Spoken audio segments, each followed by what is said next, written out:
Айзат Рақыш, тегімді менің сұрама. Әмір, туған күніңмен. Достым, шын жүректен құттықтаймыз. 25-тің әлденешеуін жасап жүзге жет. Қаумалаған достарым тілектерін жаудырып жатыр. Өзімді кино жұлдыздай сезініп тұрым. Бүкіл әлем мендей белжіреп тұрғандай. Таңнан бері анамның мейірімге толы ыстық лебіздері. Енді міне кеш бойы құттықтаудан бір жалықпаған дос жарандарының ақ ниеттері. Әй, мен бақыттымын-ау, бақыттымын. Әсіресе Сұлушаштың өзіне тілеген жақсылық атаулыны маған тілегені басым айналып барады. 25 жасқа жеткенде барлық жігіттер дәл мендей мәз-мейрам бола ала ма екен? Әй, қайдам. Мендей мәре-сәре болатындар некен саяқ шығар. Сүмбіл шашын иығынан төгілтіп тастап, ерекше сұлу көрінген Сұлушаш маған таяп келді. Менің ойымды оқып қойғандай, кел билейік демесі бар ма? Ажарлы қыз айдай сәулесін төгіп, жақын келсе биден қашар жасық жігітмен емеспін. Вальс әуенімен дөңгелей жөнелдік. Шағын дәмхараның іші ыстық па әлде, қыздың демінен бе қара терге түстім. Сұлушаш аса тақалмай, сыпайы арағашықтықта ырғала билейді. Судыраған шашын жібектерсің. Шыр көбілек айналып жүрміз. Құйқылжыған әуен бақыт әлемінің ұранындай. Ал мен сол ғажап әлемнің дара ханзадасымын. Перизатымды жанымда. Қиял құсым бұдан ара шарықтай берер ме еді? Вальс әуені кенеттен аяқталды. Өзім ұта қоймайтын рок музыка қосылды да, жаңағы тамаша өлкенің сиқырлы суреттерін үркітіп жіберді. Кәне, дастарханға жайғасайық. Қуат асабалық қызметін әлі жалғастырып жүр. Кел, Сұлушаш, отырайық дедім, амалсыз.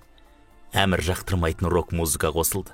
Туған күн иесінің көңілі түсіп кетеме деп, алаңдап отырым деп қалды әйгерім. Өзі мен үшін алаңдайтын бұрында айтып еді, бүгін тағы. Егер дәулетім тасып тұрса, мына дәмхананы бүтіндей жалдап алып, тек қазақша әуендерді тамылжытып қойар едім. Әрине тек Әмір үшін солай жасар едім. Сұлушаш, сен одан да Әмірге ғашық екеніңді тап осы жерде мойындай салсаңшы. Мына сөздеріңмен мойындап үлгердің, Сұлушаш. Иә, сен Әмірге ғашықсың. Жай әріптес қой, деген әйгерімнің дауысы біртүрлі ерсі шықты. Сұлушаш мен күткендей ақталмады. Өзінің мінезіндей тура біткен кірпіктерін қағып жіберіп, жайдары езу тартты. Әмір, бақыттың құсы кезбедеуші еді. Бүгін сол кезбе құс сенің басыңа Сұлушаш болып қонды. Асаба Қуат мәнерлеп сөйлемек болып бәрімізді күлдірді.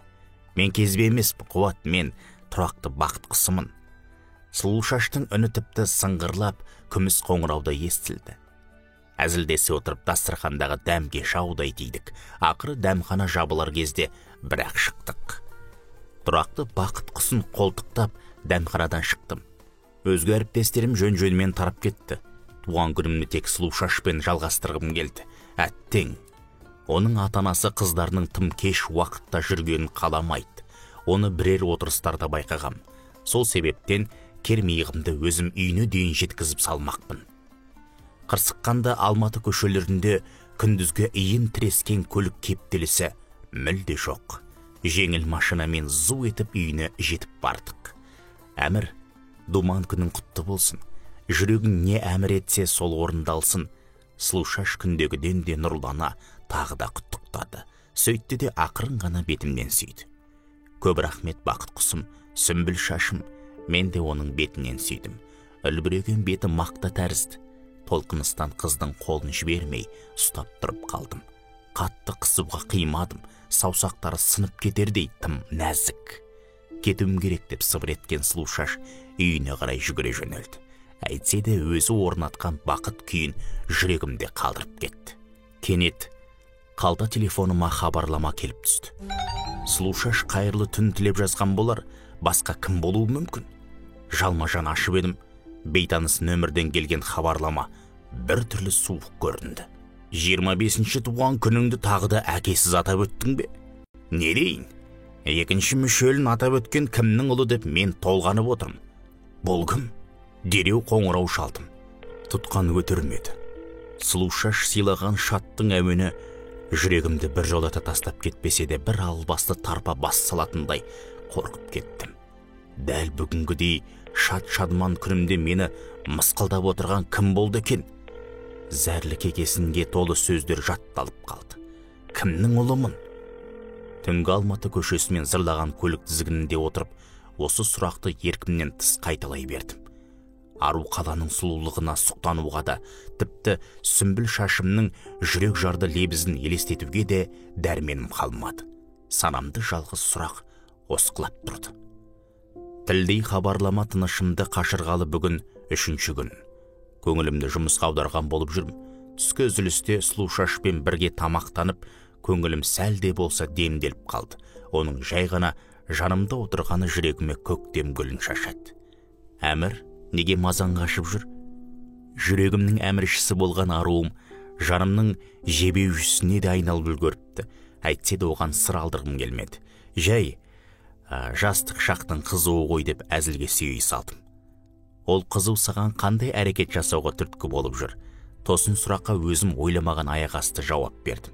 Сені атанаммен, анығын айтсам, анаммен, әжеммен таныстырсам деп ойлап жүрмін. Жақсы ой екен. Мен анаммен ақылдасайын, шешесіне айтпай, шайда ішпейтін қыз ба деп сүйіктімнің бұл жауабына көңілім тола қоймады. Не дегенмен жауабын күттіріп, жігітіне наздану қызға жарасымды қылық қой. Күнде сұлу көрінетін Алматы кеші сұрқай тартқан. Көзіме бір қара ноқат елестеген күйі үйіме келдім. Әжем жалғыз отыр екен, күткенім де сол еді. Әже, шайды қоя тұрайықшы, менің сізге айтарым бар дедім, асығып үсігіп. Ұлым-ау, жау шапты ма, ол не бүйімтай? Әже, менің әкем туралы білетініңізді маған толық айтыңызшы. Бұл тақырыптың сізге де апама да ұнай қоймайтын білем, бірақ соңғы кездері әкем туралы ойланып жүрмін. Әмір, бұл туралы сөз қозғағаныңды анаң білсе қатты ренжейді. Одан да жабулы қазанды жабулы күйінде қалдырайық. Әжем тура мен күткендей әңгімеден бойын аулақ салды. Мен 18-ге толғанда тастап кеткен әкеңді сұрап қайтесің деп анам жауаптан қашқан. Енді 25-ге келіп, өзім отау құрар жасқа жетсем де, әкем туралы білуге хақым жоқ па? Балам, сағым қуып қайтесің? Әже, мен сағымнан жаралдым ба? Тайт, қайдағын айтпай отыр. Сені анаң Алладан сұрап, мына әжең Тәңірден тілеп алған. Әжем менің сөзіме қатты тіксініп, іштей әлде бір дұғаларын қайталап айта берді. Анам жұмысынан келгенде, әжем екеуміз түк болмаған түр танытып отыра қалдық. Жазгүліндей жайнап жүретін әдемі апама ауыр сұрақтар қойып, көңіліне қаяу салғым келмеді. Қорқау қараңғылықтың патшасы түн басталды. Терезе алдына барып, әйнекке қарадым. Қою қараңғылықтың арасынан маған өз бейнем қарап тұрды. Кенет ол мырсылдап күлді. Сағым қуып қанша жүрер екенсің? Нені анықтағың келеді? Әкемді, жет атамды білгім келеді. Оның не сайып? Терезенің бер жағындағы менің жүнім жығыла үн қаттым. Ар жақтағы мен адуынды әрі тілі аш екен.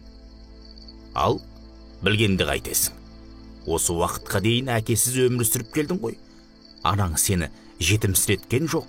Оқытты, шоқытты, үйің, көлігің бар. Өмір дүниемен өлшенбейді. Әке махаббатын көлікпен өлшеген сен ақмақсың. Жә, сол аяқ болсын. Егер әкең жайлы ештеңе біле алмасаң, қайтпексің. Ол кекету езу тартты. Қайтсем де анықтайым. Кіжіне қарап едім, ол жоқ болды. Мына күйгелі күйімнен өзім шошынып қалдым. Белгісіз біреудің арандатуына сонша мән бергенім жарамапты. Ешкімге ұнамайтын әкем тақырыбын жабайын. Иә, әжем дұрыс айтады. Ұялы телефоныма хабарлама келіп түсті. Өткендегі нөмірден екен. Текті ғұмыр кешкенсіп жүре бер. Намыссыз екенсің. Мына хабарламадан соң жаңағы жуас әмір ғайып болды да, терезенің ар жағындағы бір бетке әмір келді. Сүреңсіз жұмыс күнін салтанатты кешке айналдыратын сұлу шаш бүгін маған оң жауабын айтты. Отбасымен танысуға дайын екен. Бірақ анасы менің де келіп танысуымды қалайдымыз. Бұл жауап бақа есеп тәрізді естілсе де келісімімді бердім. Бүгінгі кешті көңілді өткізуге тиіспін. Болашақ жарым алғаш рет менің отбасыммен жүздесетін жауапты сәт қой. Көл көстер дастархан басында отырмыз. Бәрі де көңілді көрінеді. Сұлушаш бөле сіңілісі Айжанды ерте келіпті. Оның сұрағы бітсейш, тергеушіміз. Сонда банкир болуыңа анаң ықпал етті ме, әлде әкең бе деп қойып қалды. Анама қарадым. Қырық шырақта елдің қулығы қол созымда тұрмай ма? Жоқ, менің кеңесіммен осы мамандықты таңдады. Әрі қызметінде тез өсуіне де мен ықпал еттім. Әкесіз өскенімді айтуым қажет. Қонақтарымды шығарып салдым да бөлмеме кірдім. Тағы хабарлама. Қорыққаным сонша, оны ашуға жүрексіндім. Тағы не сұмдық жазылған кім білсін. Қызығушылығым басым түсіп, хабарламаны ашып оқыдым. Сұлушаш Қайрудың келіні болатынынан хабарсыз кетті ме? Обал болыпты сұлуға. Құдай-ау, бұл кім? Қоңырау соқсам жауап бермейді. Мен жайлы соншалықты көп білетін нендей дею бұл? Төзім таусылды. Бөлмемнен атып шығып, апама жетіп бардым. Өмір бақи қорған болып келген жан анамнан осы жолда сая күттім. Оның жауабы жанымды тыныштандыратынына бек сендім. Апа, дедім даусым тарғылданып. Әкем жайлы айтып беріңізші, өтінем, жалынам. Тосыннан не болды? Күліп әңгіме айтып отырған апам тез-ақ сұсты түрге ене қалды. Өзі әртіс сияқты ма қалай? Туған күнімнен бері осы сұрақ жанымды жеп барады. Апа, құтқаршы мына зымыстан ойлардан. Несіне жаныңды жейсің? 18 жасыңда айтқанмын. Әкең сені тастап кеткен. Енді неге оны іздеп қалдың? Анашым, жаныңды жаралағым келмейді, бірақ айтшы, ол қандай адам еді? Суретін сақтадың ба? Сен жанымды жаралап та үлгердің. Ол бейбақтың суретін сақтауға міндетті емеспін. Анам мені анау қорқынышты құбыжықпен бетпе-бет жалғыз қалдырды да өз бөлмесіне тайып тұрды. Әжемнен де қайран жоқ. Атпастай көрінген Алматы таңы әрең ағараңдады. Жұмысқа жиналдым. Сұлушашты көрсем, бар қиындығым ұмытылатындай. Жаным қайырлы таң, сені түсімде көрдім, деді ол еш алаңсыз. Мен сені көп ойлаған соң түсіңе кіргенмін ғой. Білесің бе, апаң мен әжең маған өте ұнады. Енді бүгін менің ата-анаммен танысуға келсең, жақсы болар еді. Кейінірек таныссам болмай ма? Бұл сөзінен соң Сұлушаштың жүзіндегі қуанышты рең солғын тарта қалды. Жоқ, оны мұңайтуға хақым жоқ. Айтқанына келістім. Ішкі үрейім Сұлушаштың үйіне барғанда расталды. Сауалдары таусылмайтын нағыз қазақтар екен. Кей сұрақтарына жауап беріп үлгермей жатып, келесі сұрақтарын көлденең тарта қояды. Әкең жөнінде тіс шармадың ғой. Келгелі апам әжем деп қана отырсың. Жігіт өз жұртын жақсы білу керек, деді кенет әкесі, шежір айтып отырғандай маңғазданып. Мен әкесіз өскем, дедім амалым құрып. Сұлушаш маған жалт бұрылды. Неге айтпадың деген кінәмшіл көзқарасын оқып үлгердім. Айтуға мұршамды келдірді ме жұмысқа ма? Сонда қалай? Әкең жайлы ештеңе білмейсің бе? Сабыр, жігітті ұялта бермесеңші. Үйімізге алғаш келуі ғой, деп Сұлушаштың анасы бейбігіл отағасын ақылға шақырып еді, онысынан түк шықпады. Мен қызымды жет атасын білмейтін жетесізге бермеймін. Тексіз біреудің ұрпағын жалғастыруына көнбеймін. Әке, деп шыр етті Сұлушаш. Бұлт арасынан шыға алмай тырмысқан айда қараңғы. Жарығы болса да мына көшелерде қараңғы. Кеудемде жүрегім соғып тұрса да мына әлем мен үшін қараңғы. Көңілімдегі көктемді әлгі сөздер тонап әкеткен. Ол да қараңғы. Алыстан жалған жылтыраған жұлдыздар да қараңғы. Өмір қапас, мен тұтқынмын. Адамдардың бәрі өмір абақтының тұтқыны. Тек өтірік күліп, өздерінің жасанды шаттықтарына бақыт деп атап қойған. Бірақ менен өткен ғарып бар ма? Қазақ үшін ең ауыр сөз тексіз. Оны естігенше тірідей жерге кірсемші. Сұлушаштың тік мінез әкесіне ренжи де алмадым. Оныкі дұрыс. Жет атасын тексермей, қыз алысып, қыз беріспейтін қазақ қой ол. Мына диуана хәліме кімдігін әлейін. Таптым, әкем айыпты. Ол мені тастап кетпегенде, мен айдың күннің аманында тексіз атанбас едім. Сені дүниеңнің қай қиырына кетсең де іздеп табам. Сосын жазаңды берем. Оған мына қараңғылық күбә. Сұм өмір абақты ғой саналыға деп ыңырси өлеңдетіп үйіме кірдім. Бұл өлең жолы қайдан есіме түскенін білмейм. Мектепте әдебиетті сүйіп оқитынмын. Сол шағым елес беріп жатыр ма? Әлде жаныма жақын болған соң жалғыз жол өлеңді әнге айналдырып алдым ба? Өзім де білмейм. Аналарым ояу екен. Балам, алтыным, саған не болды? Әжем жылаудың азақ алдында тұр. Әміржан, сен ішпейтін едің ғой. Апам мені тани алмады. Менің аяғымды бастырмай тұрған арақ емес, шер ғой апа, шер. Құдағиыңның қолынан шай ішіп ем, буыныма түсіп кетті дедім мысқылдап. Шайын беріп, қызын бермеймін деп қуып шықты ма? Не дейсің? Қызына сендей жігіттің төресін таба ала ма екен? Тексіз деді. Жетесізсің, әкесіз өскен ұлға қыз бермеймін деді. Анам тілден қалды. Жүресінен отыра кетті. Әжем дұғаларын айтып, Алласынан жәрдем тіледі. Бірақ Алла құтқарушы періштелерін жібермеді. Мен тағы да жауапсыз сұрақтардың соққысында қалдым.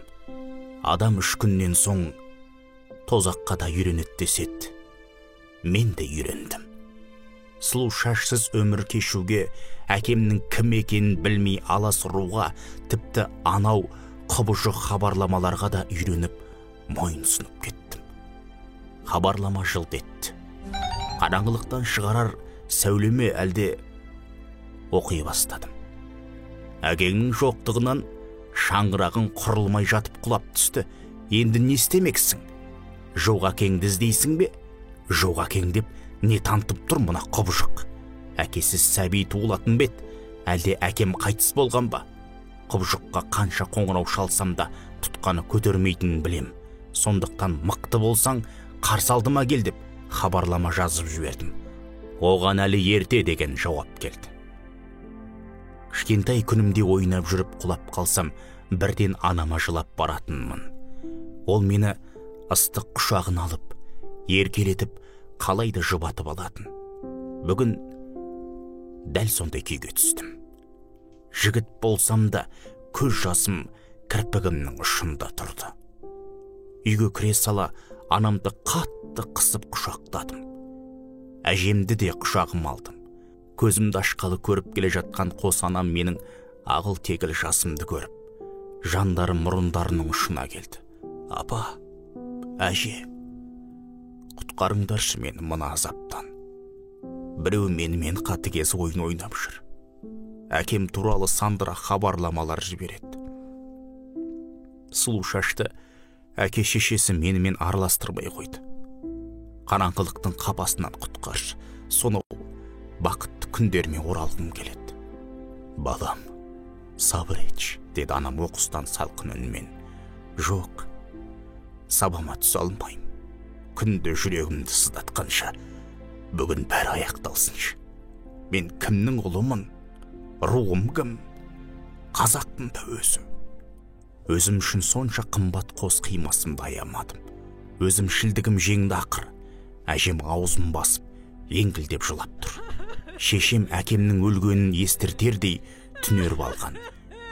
Апа, шындықты айт. Бүгін жауаптан қашпа. Дайынсың ба жауабын естуге? Иә, әзірмін.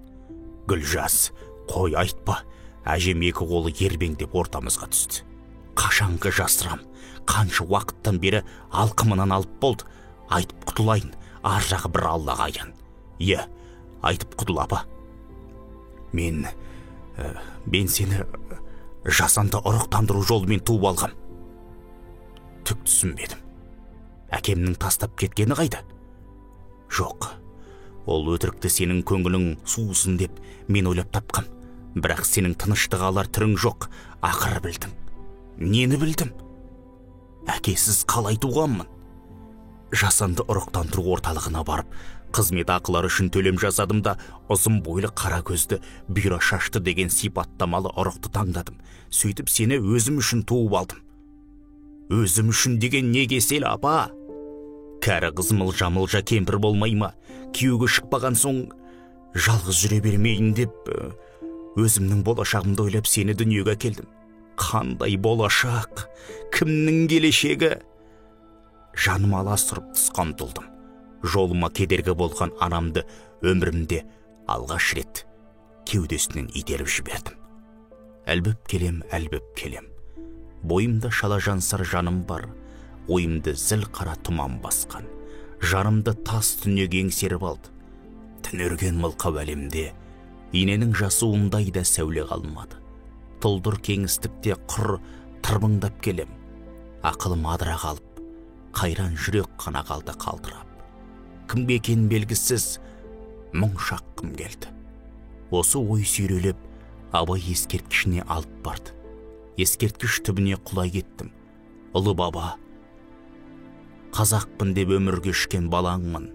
Енді бүгін өзімді кім деп атарымды білмей әуремін. Айтшы, дана көйім, адамды адам қолдан жасап алса, кімге күнә? Ақша үшін албасты тұқымын шыныға салып өткізген шайтан тектілер айыпты ма? Әлде сол шыныдағы ұрықты жатырында дамытқан өзімшіл әйелдер жазықты ма? Осы азғындыққа ауыздық салмай естіртіп отырған күллі қоғам ба? Менің дауысым жетер емес. Үн қатшы мына меңіреу қоғамға, оятшы арын, сақташы барын.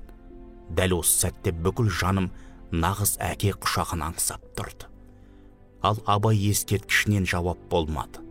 Ұстарасыз аузына мұрты түскен қазағын көрген данышпанда менімен бірге жылап тұрғандай. Түн етегінің қалай түрілгенін, таң шапағының қалай шашылған мен сезбедім. Құбыжықтың қоңырауынан естідім. Қыздың даусы. Қайдасың деді. Адам өліп бара жатса да ішін қызығушылық деседі екен. Өлір халге жетсем де ол диюмен кездеспей кеткім келмеді. Мына сұмдықты қара. Бөксесін бұраңдатып, әйгерім келе жатыр. Сәлем, әмір. Не керек саған? Сен керексің. Арам екенсің. Бір кеңседе жүріп, істеген ісіңді қара. Сонда не таптың? Сұлуша екеуіңді ажыратқым келді. Сен туралы ақпарат іздеп шаршамадым. Сұм дерек мені өзі іздеп тапты. Менің алыс жамағайын бір тәтем қыз күнінде сенің апаңның құрбысы болыпты. Екеуі ана орталыққа бірге барыпты. Содан туып алған ұлы ғой деп, тәтем бәрін біліп отыр екен. Сол шындықты өз пайдама асырдым. Ештеңе де кәдеңе жарамады. Мен әкем жайлы бәрін білдім. Одан саған келіп кетер не бар? Көп нәрсе өзгерді. Сенің әлпештеп жүрген сұлуың тастап кетті. Қайрылып келмейтін анық. Сонда сұлу шаш болмаса, мен саған ғашық болам ба? Мен тегіңе қарамайым. Әрі менің махаббатым екеумізге жетеді. Жоқ, мен сұлу шашты сүйем. Осы өмірдегі жалғыз мөлдір махаббатымды бар даусыммен айғайлай айттым. Мен де сені сүйем. Ту сыртымнан естілген сыңғыр үнге жалт бұрылдым. Боташым, сүмбіл шашым, келдің бе? Жанарымыз түйісе қалды. Қайғы құрты мүжіп біткен жанымды, қайдан білдің запыран шеккен халімді? Мен білмейтін жүрегіңде күй бар ма? Сені сүйем, басқа жайға иланба.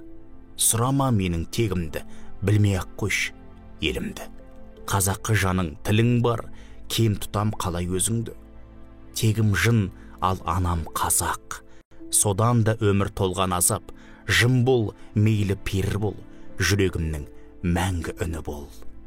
Ғашығымның жасты жанарындағы осы ойды оқыған мен, оған қарай тәлтіректі ұмтылдым. Оқыған Қуат Ахметжанов.